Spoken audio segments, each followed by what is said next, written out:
steh seit Stunden vor meinem Herd, weil heut koch ich für die 5 Gäng. Wenn du von der Arbeit heimkommst, siehst du wie an die Ding.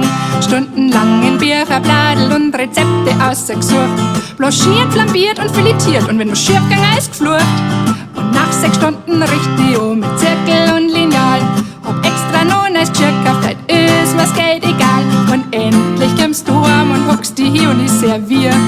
Du haust deinen ersten Gang weg und sagst unverblümt zu mir: Komm mal schon essen, das ist nicht schlecht. Und nach dem harten Tag im Office ist was warm's mir jetzt grad recht. Komm mal schon essen, mei ist es schade, dass ich mir vorher an der Tankstelle nur Sandwich reingehauen hab. Komm mal schon essen, bald hab ich nur. Haben wir noch Ketchup, weil der passt gut dazu.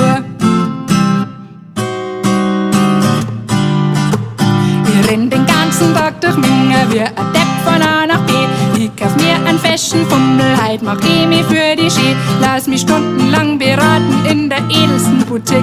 Das ist wie Physik geschneidet, weil man die Wappen nimmer sieht. Jetzt bin viele Euro ärmer, aber bin ein Männertraum. Frei mich sakre schon beim Heim von Heide, wärst du jetzt gleich arm. Ich schmeiß mich gleich in Schale, leg ein Catwalk hier vor dir. Du schaust nur irritiert und dann sagst du erst heut zu mir: Ist das ungewohnt? Ich weiß ja nicht. Hat die da irgendwer beraten, der von Mode was versteht? Das ist so ungewohnt. Was weiß denn ich?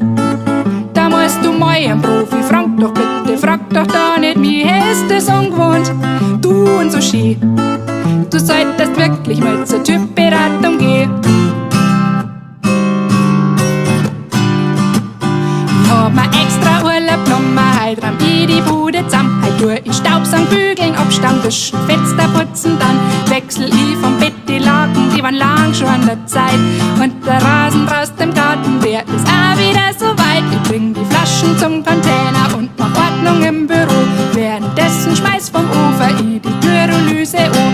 Wie ich fertig bin, schmeiß ich mich auf die Couch bei RTL. Dann kommst du aus der Arbeit und dein Urteil, das folgt schnell. Da ist ein Buckel, hast du's nicht gesehen? Ich bin mir sicher, vor 2 Wochen ist es auch schon da, der klingt ein Mordstrombuckel. Gern muss das sein. Wenn das so weitergeht, dann trauen sie unsere Gäste nimmer rein. Ein riesiges Buckel, gern macht es weg. Ich frag mich manchmal wirklich, sagst du den kein Dreck?